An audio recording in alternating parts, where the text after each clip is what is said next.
So student, today topic is about Bohr atomic theory. Bohr atomic theory से पहले जो है हम लास्ट टाइम पढ़ चुके हैं कि हमारे पास रदरफोर्ड एटॉमिक थ्योरी थी। रदरफोर्ड ने एक ऐसी थ्योरी प्रेजेंट की थी कि जिस थ्योरी के थ्रू उसने अरेंजमेंट ऑफ इलेक्ट्रॉन और प्रोटॉन को समझा कि एटम में हमारे पास अरेंजमेंट ऑफ इलेक्ट्रॉन और प्रोटॉन कैसे हो सकता है। तो सो आफ्टर दैट हमारे पास today theory is about Bohr atomic theory या बोहर एटॉमिक मॉडल भी इसको कहते हैं। So Bohr atomic theory was discovered by scientist Bohr in 1913 में बोहर ने जो था इस थ्योरी को प्रेजेंट किया था, इंट्रोड्यूस किया, डिस्कवर की। रीज़न क्या था? रीज़न वाज दैट कि उसकी जो इम्पोर्टेंट पोस्टुलेट थे, जो इम्पोर्टेंट स्टेटमेंट्स थी वो कुछ यूँ थी।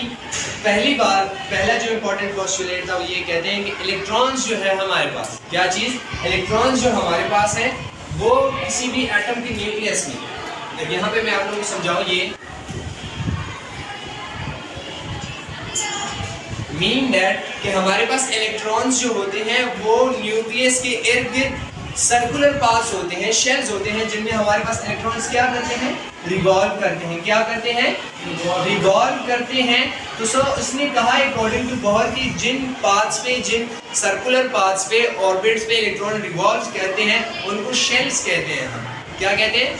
शेल्स कहते हैं। In atom the circular paths that are called shell और ऑर्बिट। उसने इन सर्कुलर पाथ्स को जो है शेल्स कहा, ऑर्बिट्स कहा। एंड फर्दर ऑन कि हमारे पास हर शेल जो है, ऑर्बिट जो है, इनकी फिक्स्ड एक एनर्जी होती है। क्या चीज़ होती है? फिक्स्ड एनर्जी होती है। सो स्टूडेंट्स, फिक्स्ड एनर्जी की वजह से ही हम इन शेल्स को, इन ऑर्बिट्स को एनर्जी लेवल भी कहते हैं। क्या कहते हैं? एनर्जी लेवल भी कहते हैं। द नेक्स्ट पोस्टुलेट जो इम्पोर्टेंट है, कहते हैं कि the energy of the electron in orbit, किसी भी ऑर्बिट में इलेक्ट्रॉन की जो एनर्जी होती है वो डायरेक्टली प्रोपोर्शनल होती है न्यूक्लियस से डिस्टेंस के। न्यूक्लियस से इलेक्ट्रॉन्स के बिटवीन जितना डिस्टेंस ज़्यादा होगा, एनर्जी भी इलेक्ट्रॉन्स की उतनी ही ज़्यादा होगी। अगर हमारे पास यहाँ पे न्यूक्लियस और शेल्स के इलेक्ट्रॉन के बिटवीन डिस्टेंस कम होगा तो वहाँ पे हमारे पास उनकी एनर्जी लेवल या एनर्जी भी हमारे पास कम ही होती है।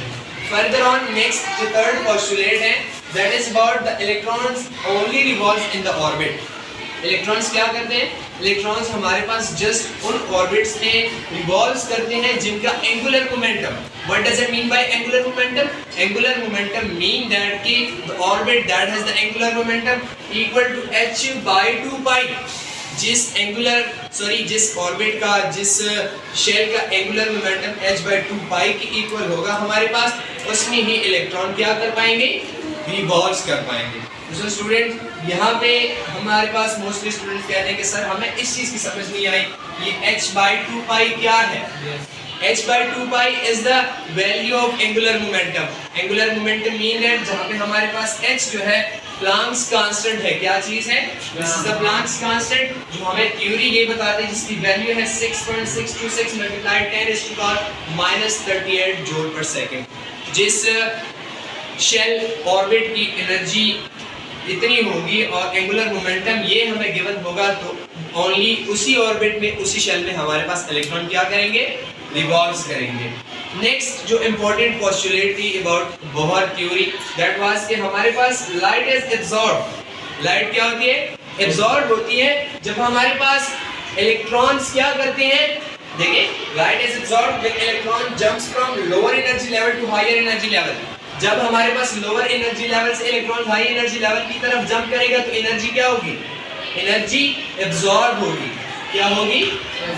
एनर्जी या लाइट एब्जॉर्ब होगी। दूसरी बात कि जब हमारे पास हायर एनर्जी लेवल से इलेक्ट्रॉन नीचे की तरफ मूव करेगा, लोअर की तरफ, तो एनर्जी क्या होगी? लाइट क्या होगी? वो हमारे पास एमिट होगी। What may be happen to the light? When electron jumps from lower energy level to higher energy level, light will be emitted. But if here the electrons are going to jump from lower energy level to higher energy level, then light will be absorbed. So light क्या होगी हमारे पास? Light absorbed होगी. That was all about the postulates of Bohr atomic theory. और इसी हवाले से उसने जो थी कि रदरफोर्ड एटॉमिक मॉडल की जो ड्रॉबैक्स थी थ्योरी में, उनको रखते हुए जो थी बोहर ने एक थ्योरी पेश की थी किस चीज़ के लिए, to understand the atom structure and atom के शेल्स और उनकी एनर्जी लेवल्स।